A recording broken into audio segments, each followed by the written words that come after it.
Hello, welcome to the Family Life and Life Academy. The Family and Life Academy opened with a webinar on Blessed Karl and Empress Zita, presented by a member of their own family, His Excellency Eduard Habsburg. This was followed by a webinar by the Catholic historian Professor Roberto de Mattei, who presented an historical overview of attacks against the family from the 15th century, which culminated in the Cultural Revolution of 1968. Today, we are sticking to the theme of the family, and we are most honoured that Dr. Pat Fagan, the distinguished social scientist, is joining us with a presentation on the benefits of marriage and religious practice for children and society. At the end of the presentation, there'll be time for questions which you can put in the chat window at any time during the webinar. Dr. Pat Fagan has been a grade school teacher and a clinical therapist specializing in child, family, and marital therapy. During his career, he's been executive director of the Free Congress Foundation and has advised Senator Dan Coates of Indiana and President George Herbert Bush. He's the founder and director of the Marriage and Religion Research Institute and also the publisher and editor of Maripedia.org. He's authored over 30 synthesis papers and commissioned dozens of original research projects on marriage, family, child development, and religious practice. With John Bishop of Focus, he's presently engaged in building the Cornerstone Alliance, which is dedicated to providing educational resources for men on fatherhood and marriage. He and his wife, Teresa, have 8 children and 19 grandchildren. Dr. Fagan, I hand over the platform to you. Thank you very much, John. It's a real pleasure to be with you and to be with the audience. And without any delay, let's jump right into the presentation, which is essentially going to be on, as you said, the benefits of marriage and the benefits of worship, and then both combined, these benefits to society and how they cause, and I underline that word, cause society to thrive, or in their absence, society to wilt. So let's have the first PowerPoint slide. Here we are. This actually is, this and the data that you're going to find in the rest of the slides all come from US government federal surveys. Sample sizes are huge, very expensive to do, even too expensive for most of the states. That's why the federal government is inclined to do it. This is from the largest survey we have of adolescents, a 16,000 sample size. So we're able to control for all sorts of variables in this. What we're looking at here, GPA is the shorthand for grade point average, which is a combination of math and English scores, which give you the best overall read of general cognitive abilities of children as they go through school. And this is for grades 7 through 12, the composite. So it gives you a very good picture of what's happening in America in high schools. And we see here the scores on these combinations by family structure. The one on the extreme left is the intact, the always intact biological parents married, raising their children. And the next one to the right of that is the step family, which most frequently is a divorced parent with children who marries another spouse. Sometimes that other spouse bringing other children in, sometimes not. Then in the next one to the right of that is the cohabiting natural biological parents who never underwent the ceremony, civil or religious, of marriage, but in law, by the time their kids are in high school, are definitely considered a common law marriage, but it's still a very different structure and has different outcomes. Then we have what I call the step cohabiting family. That's one of the natural parents and their children cohabiting, but not with the parent of the child, but with a boyfriend or a girlfriend. Then you have the divorced single parent family, and then the never married single parent family. And as you can see, when you compare the grade point average for the intact children from the intact family with the others, there's a massive difference. And it is, in education terms, this is massive. And we'll get into that a little bit more. You can see the red lines are essentially showing the difference between the average of the bottom and the intact married family. On next slide. This is the grade point average. Same kids, same children. This time looking at it not by family structure, but all the kids by their frequency of religious worship. And to the extreme left, we have those who worship weekly. Next one in, those who worship a couple of times a month. Then the next would be less than monthly, a couple of times a year. And then the last one to the right is never worship. And as you can see, that's a very significant drop, and it is gradual. What you have is essentially a dose effect curve, dose response curve, very common right throughout the sciences. There at the top of the weekly, you'll see that small little green arrow, and I'll refer to this again. This is the impact of one of the biggest federal education interventions ever, probably the biggest ever in the United States. It happened under the presidency of George W. Bush, the son of George Herbert Bush. And this was bipartisan. It was Republicans, the president, and Democrats who controlled the Hill at the time, controlled Congress, led by Senator Ted Kennedy. So you had a real bipartisan effort here in which they put billions per year for about 8 years into trying to increase the grade point average. That little green arrow gives you the size of the general effect, which, by the way, disappeared once the money disappeared. The impact of religious worship is massive and powerful right throughout education. And it is the totally neglected aspect in education departments and education research. This is a scandal in the social sciences, that this data is not made known. Let's go on and now look at the next slide, which is combining both of those.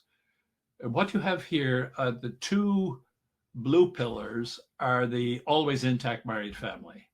And the two red pillars at the back are the broken families, all those other family structures in which mom and dad are not together. Therefore, the cohabiting natural parents are in the blue this time.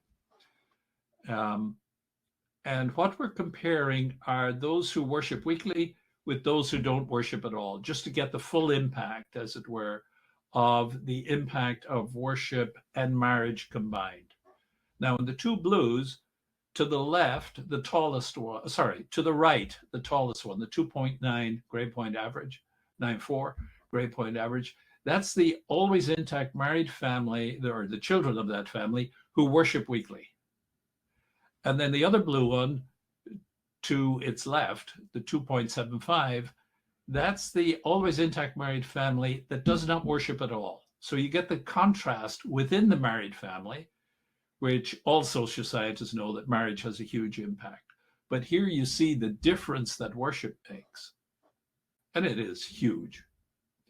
Then behind, you have the non-intact family that worships weekly. That's the red with the 2.72.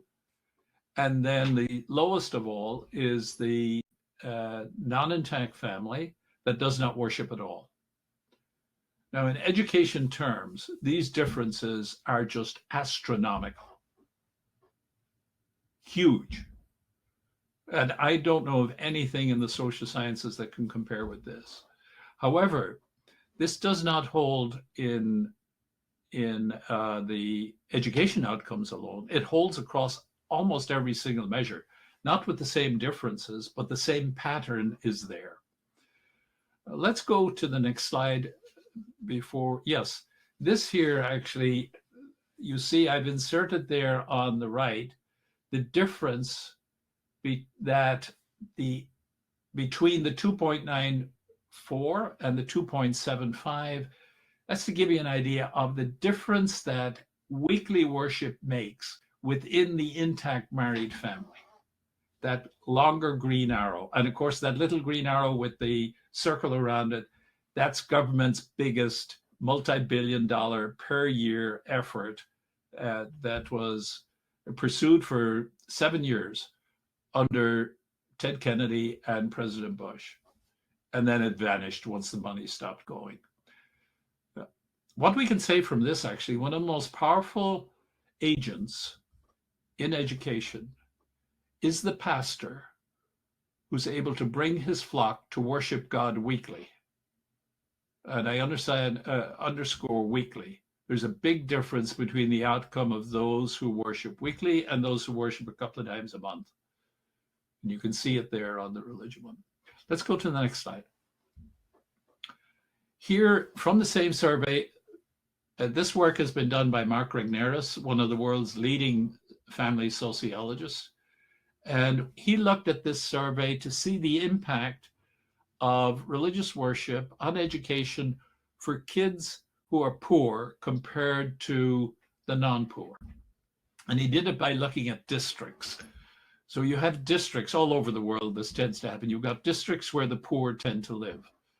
And in our country, and from the kids who are in this survey, we know the inner city, normally single mother families, and overwhelmingly in the East Coast of the United States, you're looking at Black single mothers, not solely, but overwhelmingly.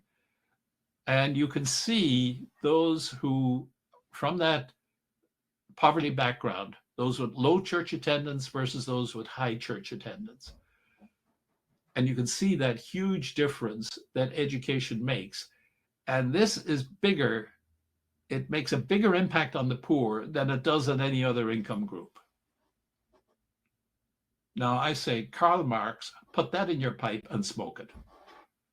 There is nothing to compare with this in all the social sciences. Yet the great scandal is social scientists, who, by the way, tend not to worship, or a huge amount of them don't worship at all. Psychiatrists are the least likely to worship, psychologists the next least likely, social workers less, and the counselors will worship more. But they all tend on the non-worship side. I think the data is a scandal to them, a stumbling block to them. Next slide. Okay, here we're looking at the impact of marriage on the very poor. On the left-hand side, that 3.93 million, this is the amount of kids who were living with unmarried parents. And this was back in about 1994. A colleague of mine at the time, Robert Rector at the Heritage Foundation, who's probably the leading welfare expert in the United States, he, from the census data, he was able to do a computer experiment. He found the fathers who are not living with the unmarried parents, clearly, the fathers of these children, these 3.93 million children, and put their income together with the mother's income. Did that digitally on the computer. He was able to do it with the data. And what happened was that blue chunk moved above the poverty line. Gives you an idea of the impact marriage would have on the poor. And I'm sure this holds as much in Great Britain as it does in the United States and across Europe and across the world. Two parents pulling together to benefit their children will do a much better job than the single parent, no matter how good nor how hard that person works. On average, on everything, of course, there's a bell curve. On every outcome, on every dot up and down the scale, there's a bell curve. And there are always exceptions. And we rejoice in the exceptions. But the normal outcome are things like what I've shown you.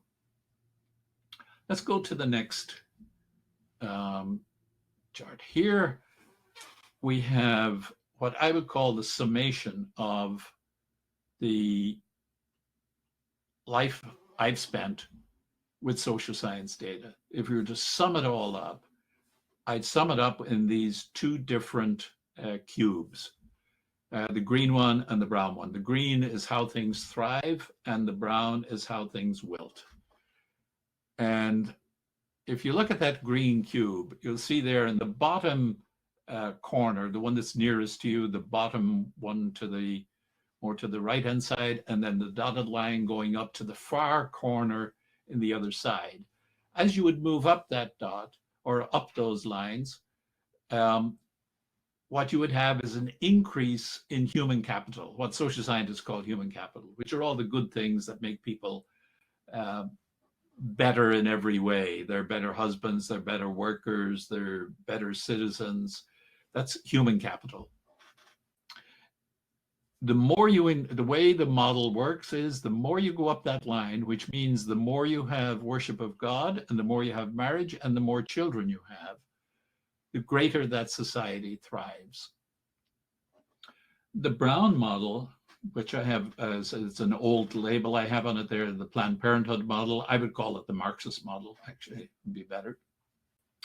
But it's doing the opposite. If you're up in the far left corner where things are thriving and you go down to more and more wilting, things going less and less well, what you would have is less worship, less marriage, and less children. And by the way, that's the dominant model in almost all, not every country, but almost every developed country in the world has been pursuing this model since the 1970s. We've had a drive to decrease population, the whole contraception massive effort.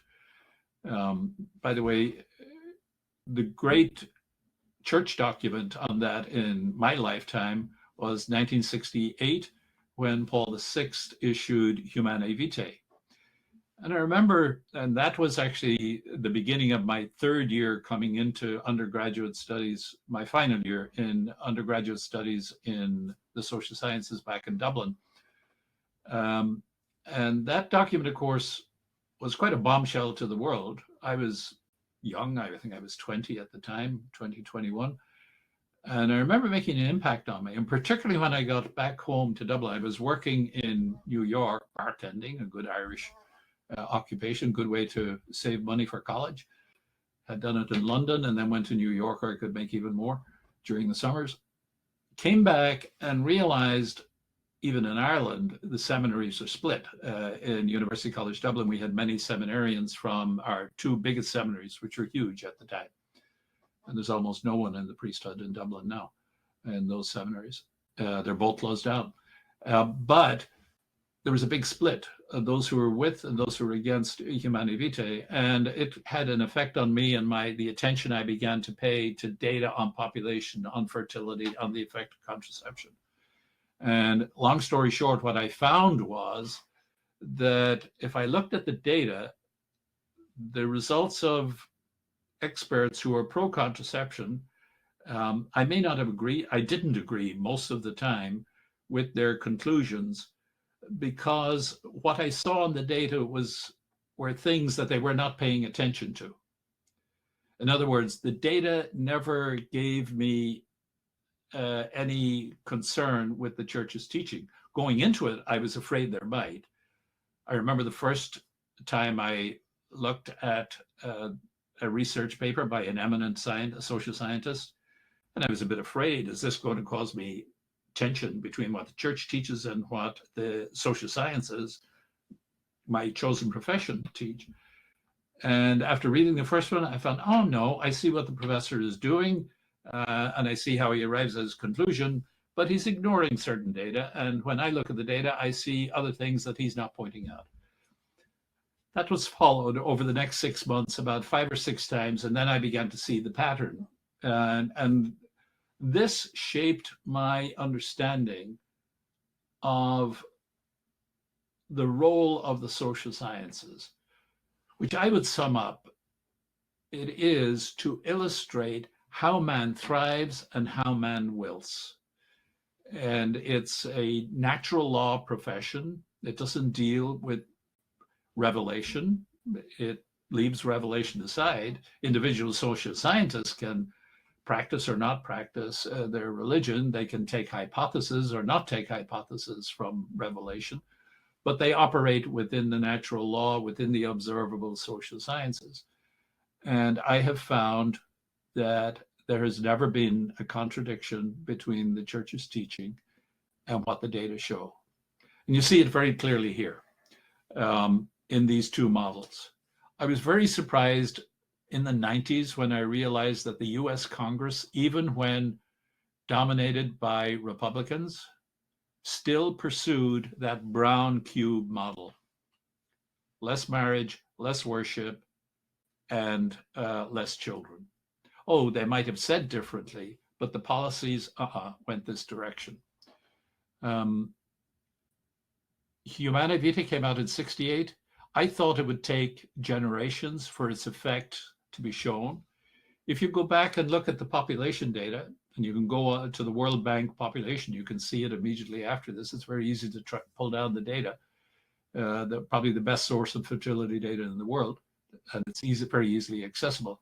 You will see that by the mid-70s, Europe had dropped below replacement rate. The impact of contraception on Europe was massive and quick.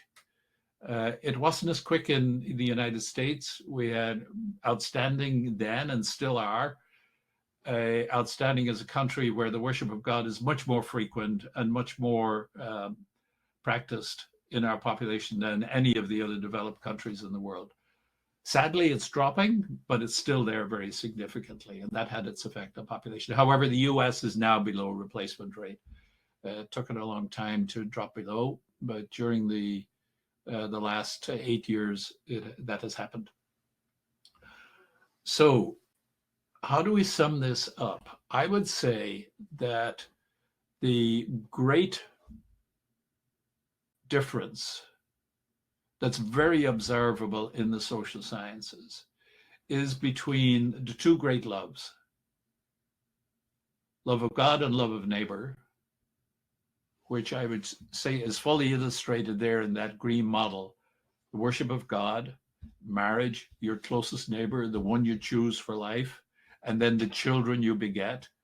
So you have the love of neighbors at the bottom, the marriage and children, and the love of God with that vertical going up, the minimum love of God. The commandment he gave, by the way, he only gives 2 positive commandments where he tells us what we must do.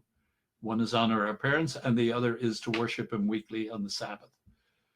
All of the others are in the negative, what you shall not do. But these are 2 positive he commands. And you can see the effect. And you can see why the commandments are necessary. Even with this sort of data, people totally ignore it. And the Jews in the desert were no different. Hence, he gave the commandments to make it pretty clear to them. They're a great guide, actually. They're a natural law guide. So what we have here increasingly is a square off between those who worship God, manifest almost always, actually marriage across all cultures, Christian or non, is always taken on as a sacred obligation, done before the community in religious ceremonies. This is universal. So you have the square off between the worship of God, those who belong to him and to each other, and those 2 belongings tend to go together. One feeds the other. And now the other model that's gradually developed over the last number of centuries, beginning in earnest with the French Revolution, which is no God, less kids, less marriage, which Marx then fully embraced, and they've been promulgating it all around the world, and is now fully manifest in what I would call the more recent debate, and people are calling it woke, which is really Marxism. And this is now embraced by our elites, our very wealthy in the West. The Davos group, if you were to take Bill Gates, Warren Buffett, both of whom are very publicly Malthusians.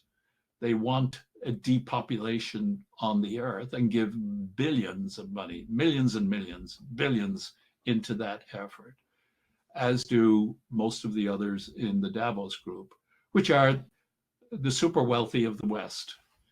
Interestingly, most of their policies are increasingly similar to the leading Marxist country in the world at present, which would be communist China. So what we have increasingly is a square off between the materialists and those who worship God. And at the center of those, increasingly with increasing clarity, is the Catholic Church. And this, I think, is the tendency of history right now. Where it leads, we'll see. But I think the square off is quite obvious. Let's go to the next slide. This here, I pulled this slide up because you see my name in that there. At the Marry.us is the website I have, which is full of data, and there are a number of blogs where I develop a lot of these thoughts. But on the line underneath that, you'll see Marry.us/Mapping America. Now, in Mapping America, you'll find over 130 papers, each one 2 pages long, where we illustrate on 130 different outcomes from the US federal government surveys, a picture of the United States population. That's why I call it Mapping America. It's like mapping the American people by family structure, by religious worship, and then with both combined on every outcome that I could get, and I got over 130 from 8 different federal surveys that measure these issues. The US stands alone and far ahead of every other country in the world on its data system. And within that, particularly, they have at least 8 surveys, and there may be more, though I haven't come across them. They have so many surveys, sometimes you can't find specialized subsets. But there are 8 major surveys where they measure both family structure and religious worship. And it was from those 8 surveys that I got these 130 plus outcomes. There are more outcomes, I just haven't done them. They get a bit expensive to keep doing. You can find those there on every outcome. And the way I can sum it up, to thrive, you marry and worship God weekly. To wilt, in other words, to get weaker, you don't marry and you don't worship. So it's no wonder the West is in trouble. It's giving up on marriage and it's giving up on worship. It's giving up on itself, actually. It's almost a form of, as George Gilder, prescient guy, back in 1972, he wrote a book called Sexual Suicide that hasn't been bested since. He could foresee all that was coming more than 50 years ago now. He's still writing. He does mainly investment stuff and is a genius in computers and lots of other things. He reissued the book it has men in the title. I think it's The World Without Men or whatever. But Sexual Suicide was this great one. The last line there, Marrypedia.org, is like an encyclopedia. What I've done there is those 30 synthesis papers. I've merged them together in a Wikipedia-like, that's why I call it Marrypedia. It's Wikipedia-like. It may be of some help to some people. I would like to update that again more in the future and hope to get a consortium of university students who are still have their heads on straight, who want to mine the social sciences for the data that shows how human beings thrive. And we do synthesis papers pulling together all the best outcomes, or how they wilt. For instance, one of the great causes of wilting is divorce. And I have a synthesis paper there that shows the effects of divorce on children. Also, the effects of divorce on adults. It's not good for adults either, for most. So a few thrive, but most who divorce don't. Okay, I think after this, we'll turn over maybe back to John, and we could get into the question and answer.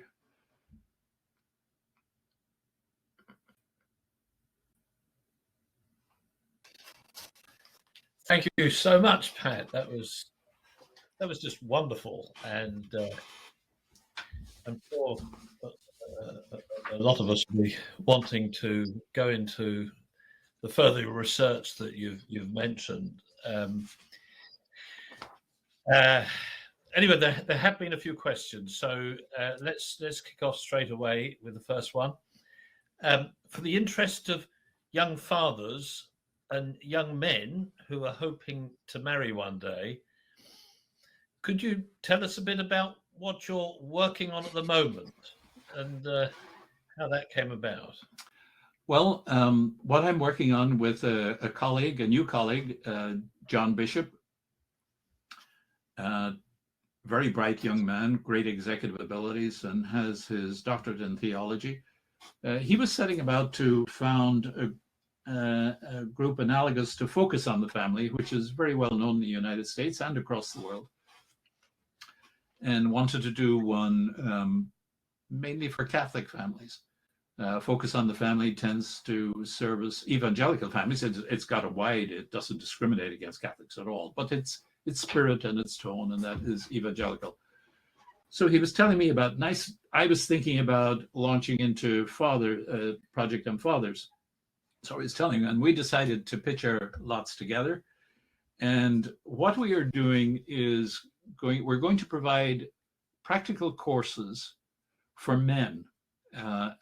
Now, we're not going to totally neglect the women, but as every pastor knows, and as most men also know, if you offer something on family, you're going to get at least 3 times as many women coming as men come.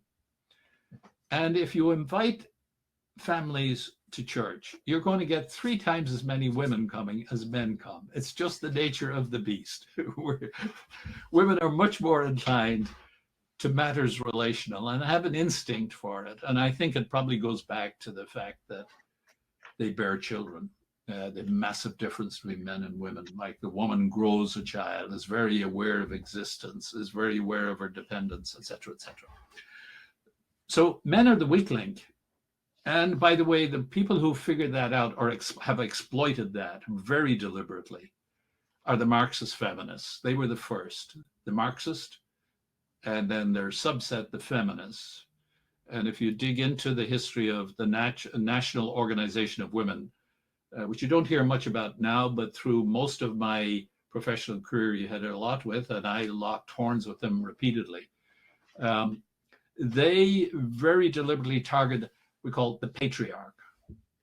Well, who's the patriarch? The patriarch actually is the married father who worships God weekly. And they could even leave out the worship, the married father. They want to get rid of him. And they set about it, and they've been very successful.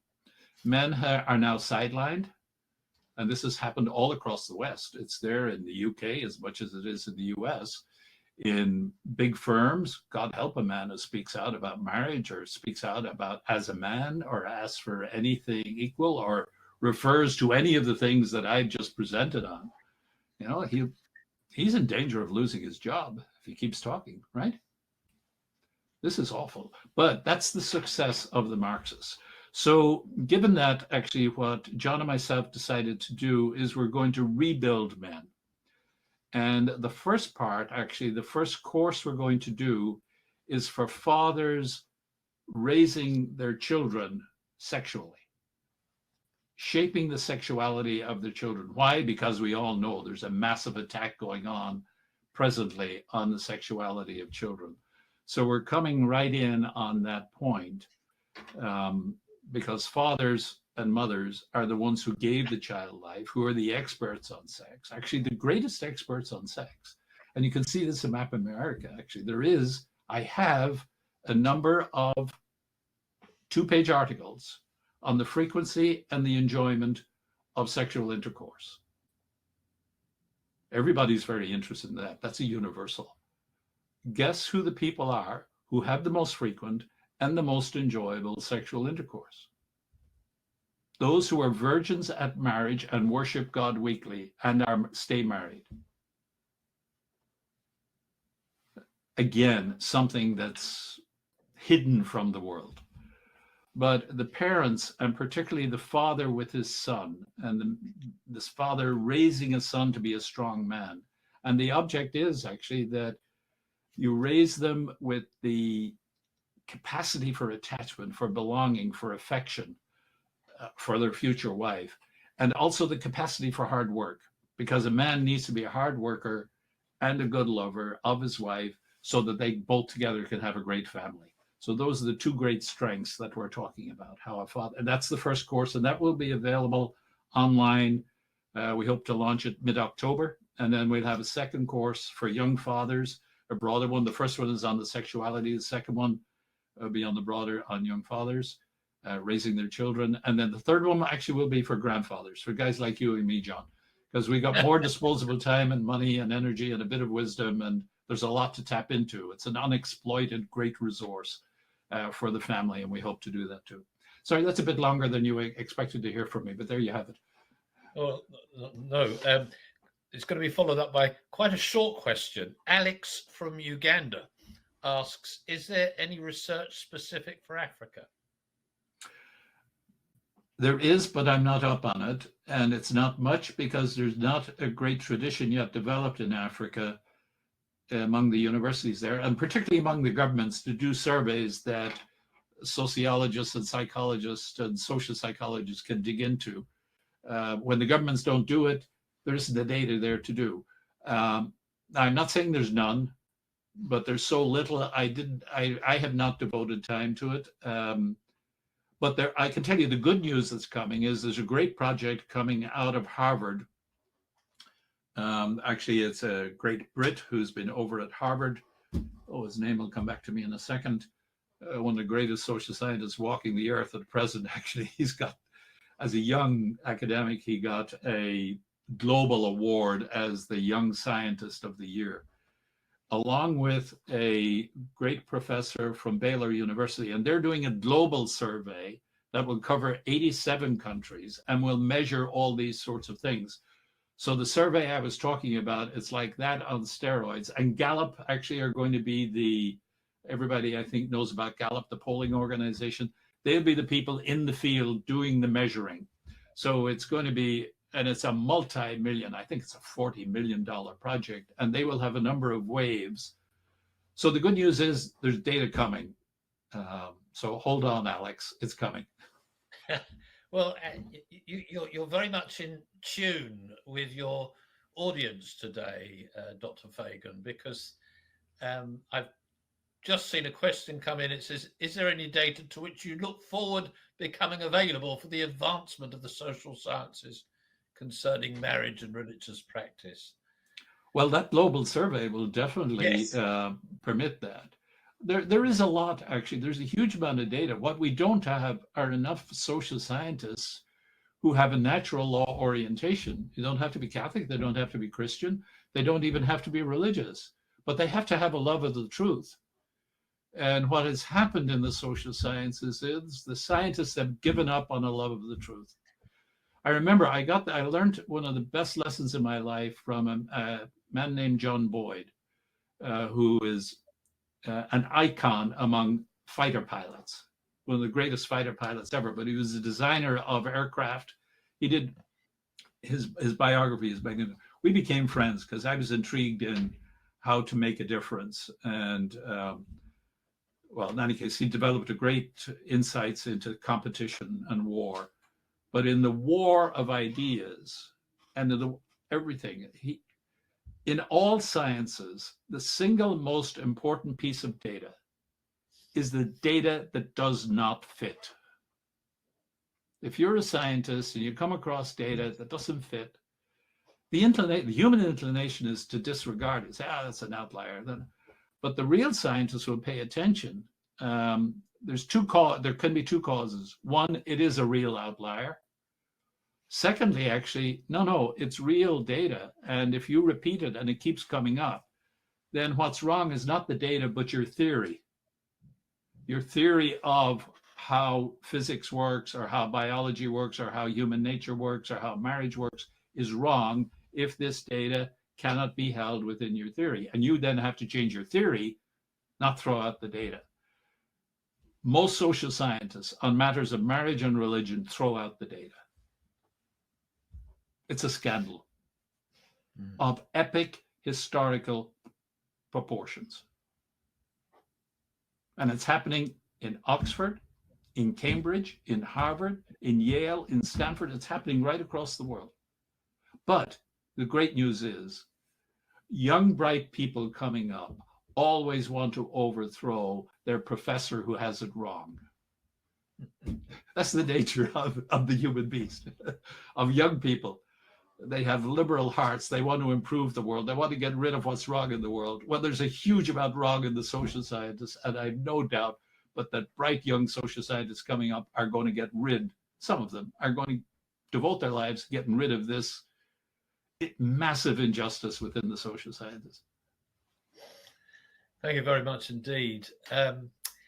Here's a question which I think is probably close to the heart of a lot of people who are concerned about family issues and life issues. Are Catholic bishops aware of yours and others' work in this vital area? Yes, a lot of them are. Now, they're not social scientists. And the work of the social scientists, for the good bishops and the good priests, in a way they know this. It's great for them to hear it. And it gives them great confidence. I had the pleasure, it was by the pleasure, but it was a massive honor. In almost all dioceses, the bishop gathers his priests once a year. And nowadays they go off for 3-4 days away from their parishes, so they get time alone. And it's a combination normally of prayer, of recreation, and then frequently there's a topic they explore. Well, for the Diocese of Bismarck in North Dakota, I gave a 3-day presentation, well, every morning for 3 days. It was about a 2-3 hour presentation every morning where I covered almost everything I knew. And it was a magnificent occasion. And I remember the priests coming out of that. Now, I didn't present anything that was new doctrinally or new insights. They knew all this stuff. But I remember them saying it was a great shot in the arm to them to know that the social scientists say this. It was almost like, oh yeah, they got my back, as it were. Now, can they use it? And if a good parish priest started using a social science graph in the sermon next week, my goodness, his parishioners say, what's going wrong with this guy? This is rather abstract sort of stuff. Give me a good story of a good mother and father who've done great things by honoring God, and that'll be much more inspiring. A graph is not very inspiring. So I don't expect the bishops to do much with it at all, but it's good for them to know. And it ought to be in their universities, and it ought to be down through the high schools in simpler forms and forms that kids can take it. Thank you. Can I come in, John, on one thing? Sure, please. We have in Mary, we've been spending, decades, actually starting back. I told the incident when I was in my final year as an undergrad in social science when Humanae Vitae came out. I've been tracking and now have a repository of, I know it is the greatest collection in the world of the effects of contraception from all the data, biological, sociological, medical, and all the rest. And we'll be publishing this soon. And a way you can sum up the effects of contraception, well, you can see it globally. We're going into the biggest crisis in human history, the depopulation of the world, which will start kicking in earnest towards the end of this century. Because populations will continue to grow, not because fertility is growing, actually it's dropping, but because people are living longer. But once that reaches its optimum, then there's going to be a quick drop off, and the drop off will be bigger and greater than the Black Death in the Middle Ages, with consequent effects that nobody can foresee. However, the effects of contraception on the individual woman, it has its effects on men too, and on boys, but the effects, the way you can sum it up is, with different women, different effects, but there's almost not a part of the body that is not ill affected in some women somewhere. Not all women with everything, by no means, not all women by any means, but across all women somewhere. And of course, one of the biggest is thrombosis, which is well known. Cancer effects are there across many. Biological effects, psychological effects. One of the most interesting psychobiological effect which came out of, I think it was Nottingham University in the UK, great social scientists there. Men and women perceive each other differently if the woman is on the pill. A woman will select a man as a husband who will be different. She'd select different men depending on whether she's on the pill or not. It's amazing. And when she goes off the pill, actually when she goes off the pill, the man who's in front of her is no longer the man she thought she was married to. Or if she goes onto the pill, the man she thought she was married to is no longer the man she is married to. And never for the good, unless it goes the right direction. But always, it's a huge mismatch, misknowledge that has to be corrected. Let's leave that one, John. Okay. Yes, I suppose we must. I mean, the thing is that this webinar is covering just such a fascinating range of topics. I think we really will have to let people know they'll learn a great deal if they come back to this webinar in the future, because for the sake of everybody watching, I'm sure many of you, like me, will want to re-watch this webinar. Just can you just remind me again? Is it you are going to be publishing this vast amount of evidence that? Well, I'm hoping to. Yes, but I want to do it in conjunction with a group that, and I'm trying to find. I have a group in mind, but I can't name it because we haven't come to agreement. I suspect there will be agreement. Who has the mission in this area to keep fostering this and feeding this data, because the science as it comes out, you can see my age. I think this is going to be massively important, and it needs a home that's a natural home. Contraception is a very controversial area, and it needs a home where people are committed to sexuality in its proper form and have the standing and the donors to feed it. It'll come. I don't even have this data up on website yet. We will put it up soon because a number of foundations have supported my work, and of course they want to see the fruit of the work, but also it needs to get out there quickly. Time is getting short. Well, you've whetted our appetite. Two questions coming in regarding the global study you mentioned. The first question we've had in is, can you tell us the name of the award-winning social scientist leading it? Vander. Oh. Don't worry. I'll put it up. Maybe we get it some way where we can put it up after this. Yes.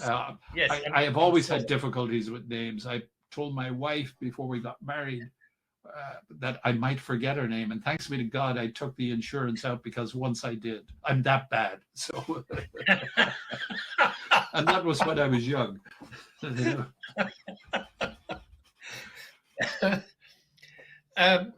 Right. Laszlo from Hungary asks, will this global study, do you know whether this global study will include data from Central and Eastern European countries? Yes, it will. I can't tell you offhand. There's 87 countries, and if you get to the website at Harvard, Vanderweel is the great. Actually, he's British. You know, he's one of these whiz kids who, through school and all the rest, just was first class honors and probably graduated from Cambridge or Oxford, I forget which, and then went from there to Harvard. And when he finished at Harvard, they had a professorship waiting for him when he had his doctorate finished, and he was, still a young man. He's one of these geniuses. Vanderweel. Look that up and you'll be able to get the survey. And the 87 countries are named. I just don't know them. And Central Europe is definitely in there. And of course, I see Laszlo's from Hungary. Hungary is one of the countries doing a lot on fertility and raising the number of children. I presented at Hungary. Actually, this is reminding me. I presented data. The only thing that makes a difference in raising fertility is religious worship. Across the globe, women who worship weekly, this is across the globe, across cultures, across religions, the average woman who worships weekly, I don't know what the latest data is, but the data I was aware of, which is about 7 years ago, I think was 3.4 children. The woman who does not worship at all globally is 1.4. You have a difference of 2, which is huge. I remember presenting this data in Hungary at the invitation of the Hungarian government, and the ministers present, including a lady minister, a cabinet minister from the UK, and most ministers also had their chief civil servant with them. That was the audience. It was a rather exclusive audience. And I remember presenting this data and from global surveys, and it was like speaking into a vacuum chamber. It was like I was speaking to a non-audience. There was no reaction. They're all trying to find out how to increase their fertility. The one way that chose, which is worshiping God, was like they couldn't do anything with it. And and I understand, empathize with their difficulty. Europe has 3% of Europe, I think, is in church on Sunday. Maybe it's 5. Different sub-regions have more, but on average. So Europeans don't worship. So for those ministers, this is a non-solution. But Europe goes out of existence. It's already well on its way there. Japan has been, the way I described, Japan has been in the coffin for a long time. It's only a matter of when we put it in the grave. And now the Japanese are getting afraid because they see the grave in front of them. The other great countries that have massive problems here are South Korea and Singapore, and even the Muslim countries. A lot of the Muslim countries have now dropped below fertility replacement. So, Dr. Fagan, there's another question here, and I think in some ways you've been touching on the answer in the remarks you've just been making. Why is it, do you think, that public policy in the majority of Western countries sets out to undermine marriage and religious practice, despite the overwhelming evidence as to their importance? Oh, I think it's quite obvious, right? To me, if you look back, if you look at the history of the church, and if you look at the history of the populations of Europe, you say, why did Europe become a Christian culture by the Middle Ages? Became the highest culture in the globe. Actually, the Chinese, who had been the highest up to that, realized that. Communist China, by the way, realized that, and have been tracking the impact of religion. They have a whole institute devoted to it for 2-3 decades now. And I've met some of the scholars from there. They were interested in my work. What China wants to do is have the benefits of religion without religion being in the driver's seat. But how did Europe become that way? By dint of effort of Christians. How did the West become the way it is now? By dint of effort of dedicated Marxists. The most effective and intriguing one of all was the Frankfurt School, which started in Frankfurt, Germany, I think stimulated by Lenin, though the data on that's a little obscure, but definitely started by dedicated communists, all of them intellectuals who were going to take the intellectual route. And the way you could sum up, other Marxists developed the phrase later, the long, slow march through the institutions. When Hitler came to power, they had to flee Germany.